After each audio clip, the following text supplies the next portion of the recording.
Hey guys, Monochrome here. Welcome back to my channel. If you're new here, welcome. Genuinely good to have you. Today, got another Kershaw knife, and this one is very interesting. This is the Kershaw Salvage, not Savage, Salvage, as in, hey, I'm going to go down to the local junkyard and see if I can salvage a couple of parts to repair my old broken down truck, that sort of thing. And honestly, I'm the sort of individual who absolutely loves it when something can be salvaged, fixed, repaired, taken care of instead of just thrown away. I actually hate the disposable society that exists in America and has existed for a very long time. It wasn't that way back during World War II, but unfortunately, it became that way. And no, I wasn't alive back then, but back then, people held on to what they had, they took care of it, they fixed it. They didn't just throw it away if it became slightly broken and bought something else. Anyway, I'm getting a bit off topic. Here's the knife, and it is a rather interesting design. Now, in person, this scale actually looks closer to gray than what you're seeing on camera, which is OD green. And honestly, yeah, for some odd reason, it's looking darker on my camera than what you actually get in real life. Maybe one shade darker, maybe. But yeah, it's an all-metal construction. You do have this nylon polymer backspacer, also OD green. You have this scale that is definitely more for show than practicality. It's a bit rough, but not by much. On this side, yep, you have this here again, and as you can see, it's partially covering the frame lock. Now, this is a rather inexpensive, interesting way to recreate the same functionality that you normally see on higher end frame lock knives. Yeah, you don't have a disc that prevents the lock from over travel when you're closing the blade. Yep. Instead of a circular disc, on this example, you have this polymer nylon piece here.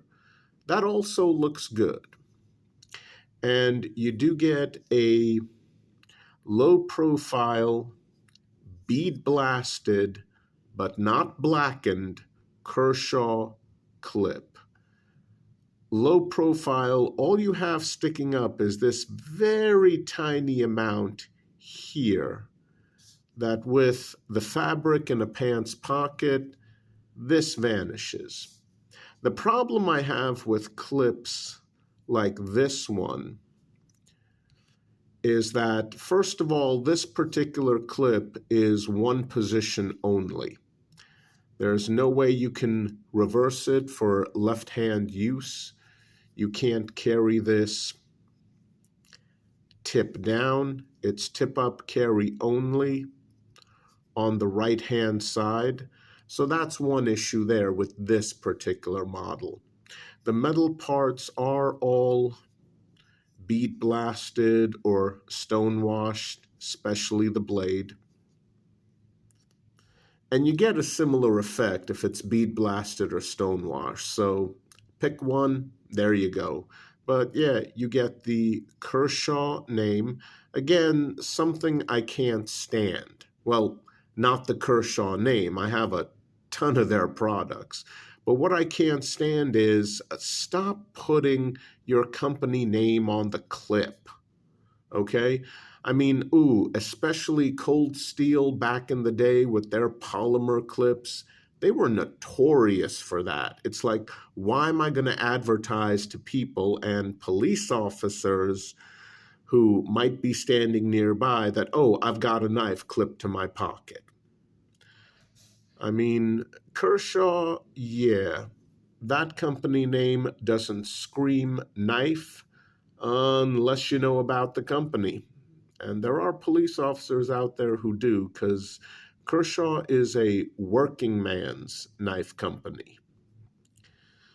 But the thing I really can't stand is, why in the world are you going to make a low profile carry clip and then make it either shiny metal or bead blasted metal? There's no such thing as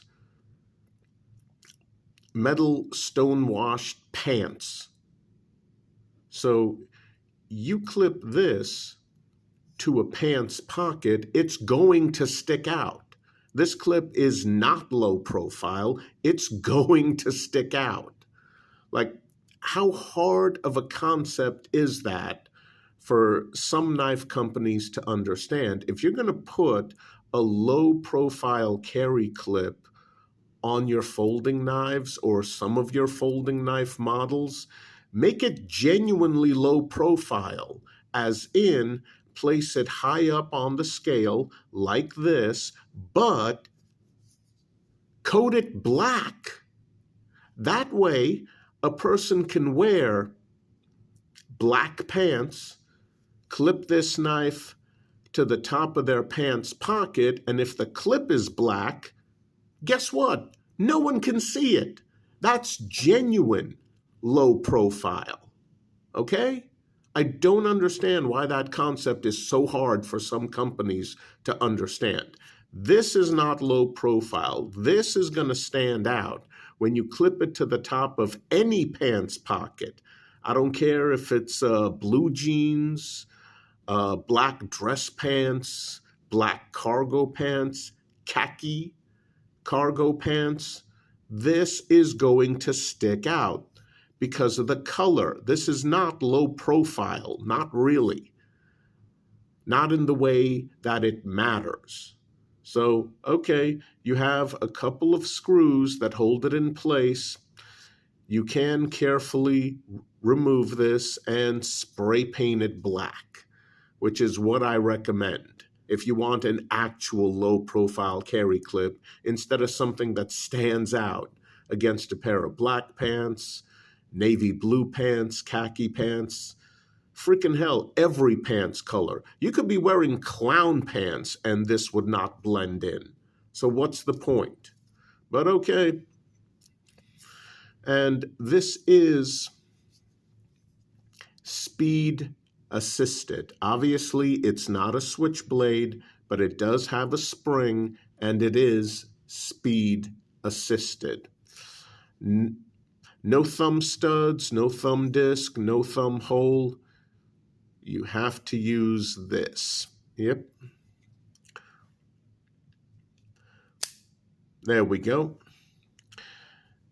Now, we have a couple of issues with the blade. First of all, this Kershaw Salvage is the sharpest Kershaw knife I have ever purchased.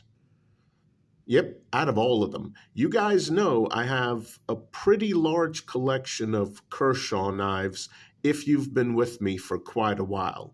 You know I have a pretty large collection. This is literally the sharpest right out of the packaging out of all of them. Very impressive. This thing is like a razor blade. That's not the issue. The issue is this blade, well, two issues. One, this blade shape is called a reverse tanto. No, it's not. Look at it. That is not a reverse tanto. That is a single-edged dagger. That's a single-edged dagger, and it's just symmetrical enough that it's going to be illegal in some jurisdictions. Don't call this a reverse tanto. This is not a reverse tanto. Come on. Come on, Kershaw. This is a single-edged dagger shape. And it's, again, just symmetrical enough that it's going to be illegal in some jurisdictions. But let's say there are no laws against symmetry where you live. Well, what's the blade restriction where you live?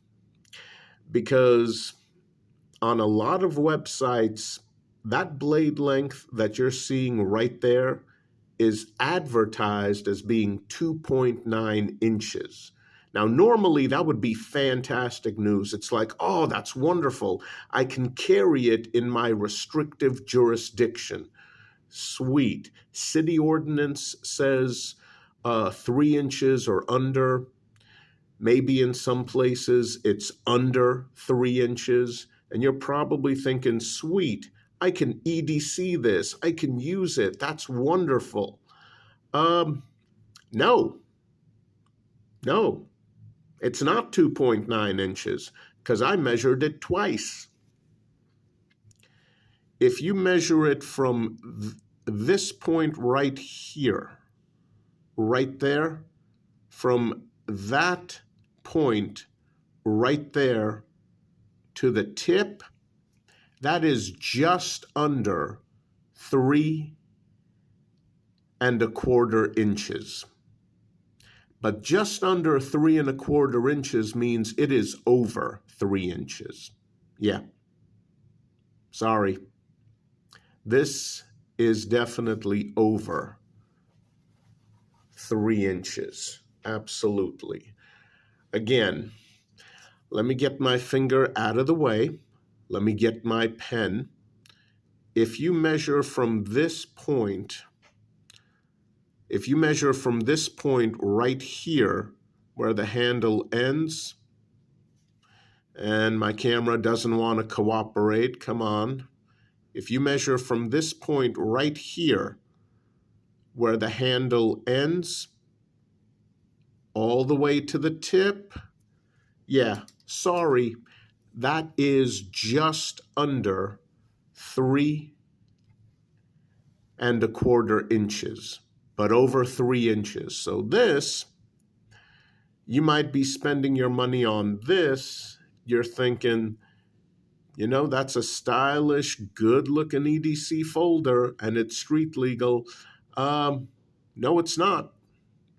If your jurisdiction says 3½ or under, you're good. 4 inches or under, you're good. If your jurisdiction or city states 3 inches or under, you're not good. This blade is over 3 inches. I don't care what the manufacturer says. I measured it myself. And quite frankly, if a police officer measures it from back here to over here, yeah, that's even longer. Yeah. From here to here, just under 3¼ inches. But from here to here, even longer.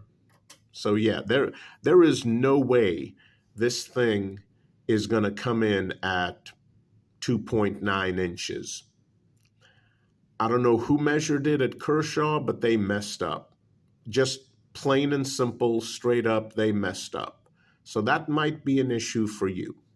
Blade steel, 8CR13 MOV. Not the greatest, but not the worst. Keep in mind, it's Kershaw. This is a working man's knife brand. So there you go, 8CR13 MOV.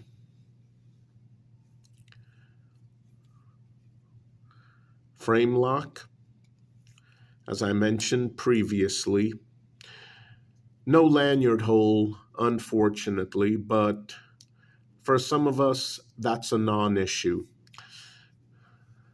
And now we come to the biggest issue of all. Personally, I like this knife.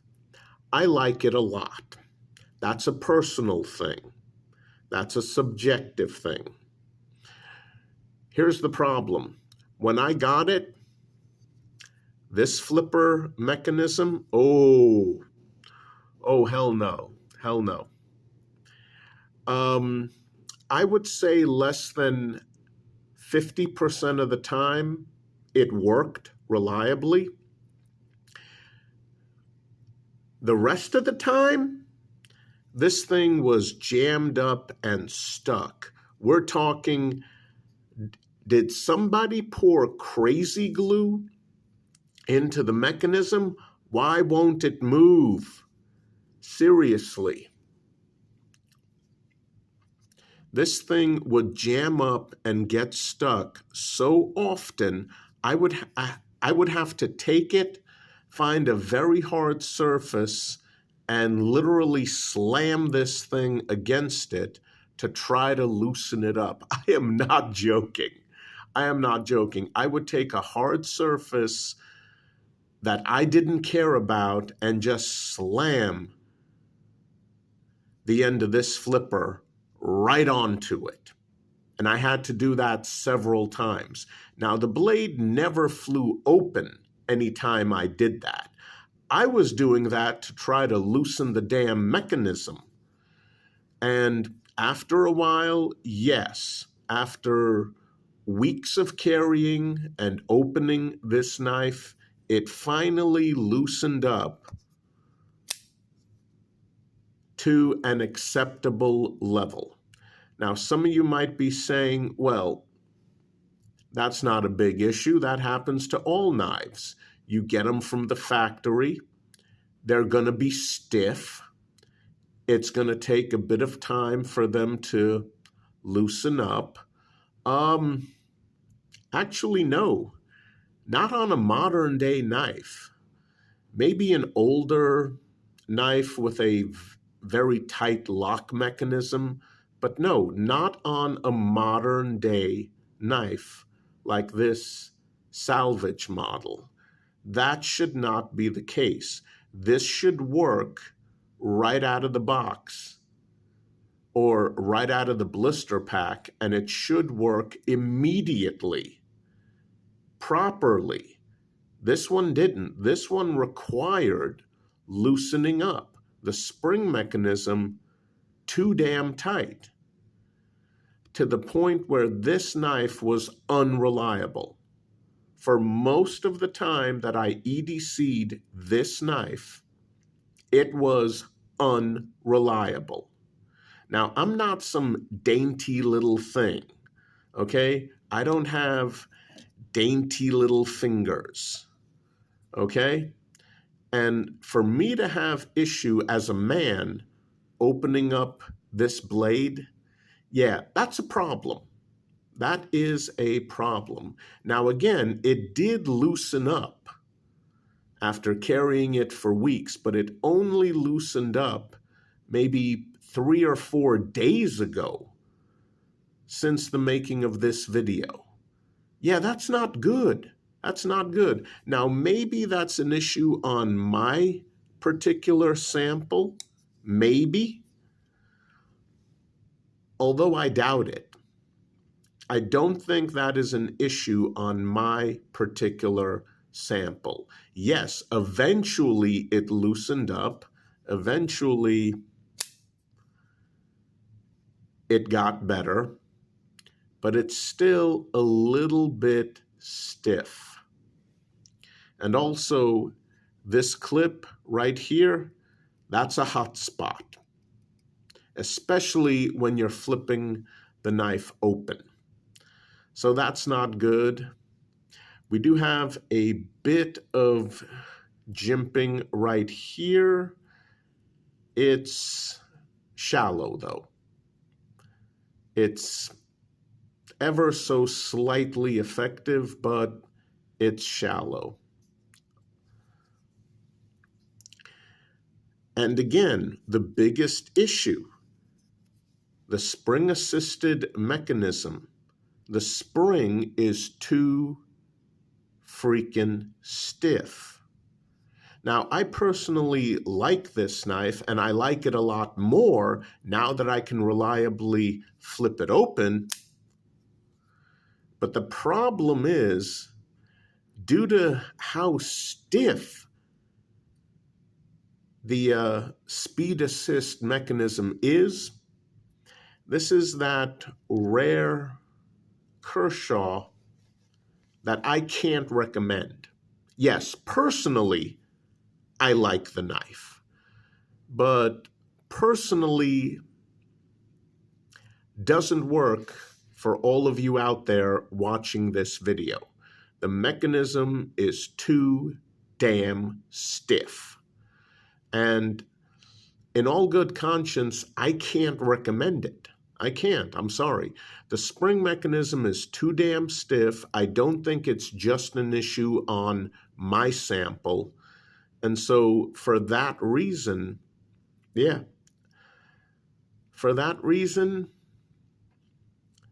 some things aren't worth salvaging. And unfortunately, the Kershaw Salvage, can't recommend it. I don't think it's worth salvaging. Guys, that's it for the video. I hope you enjoyed it.